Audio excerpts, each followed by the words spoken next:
Product and market development matrix, जिसे ends of matrix भी कहा जाता है, हमें बताता है कि हम अपने बिज़नेस को कैसे बढ़ा सकते हैं। ये दो डायमेंशंस प्रोडक्ट और मार्केट पर मुश्तमिल है, जो एग्जिस्टिंग भी हो सकती हैं और न्यू भी। यूँ हमारे पास 4 तरह की स्ट्रेटजीज़ बनती हैं। Number 1, penetration strategy. जब हम एक प्रोडक्ट एक ही मार्केट को बेचें तो ये पेनिट्रेशन स्ट्रेटजी कहलाएगी। जैसे यूनिवर्थ जेंट्स के लिए गारमेंट्स बनाती है, यहाँ जेंट्स इसकी एग्जिस्टिंग मार्केट और गारमेंट्स इसकी एग्जिस्टिंग प्रोडक्ट है। Number 2, product development. अगर कोई कंपनी एग्जिस्टिंग मार्केट के लिए कोई नई प्रोडक्ट बनाना शुरू कर दे तो ये प्रोडक्ट डेवलपमेंट स्ट्रेटजी कहलाएगी।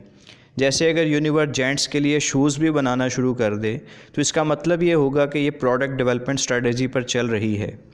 Number 3, market development. अगर कोई कंपनी अपनी एग्जिस्टिंग प्रोडक्ट किसी नई मार्केट में बेचना शुरू कर दे तो ये मार्केट डेवलपमेंट स्ट्रेटजी कहलाती है। जैसे यूनिवर्थ ख़वातीन के लिए भी गारमेंट्स बनाना शुरू कर दे। Number 4, diversification.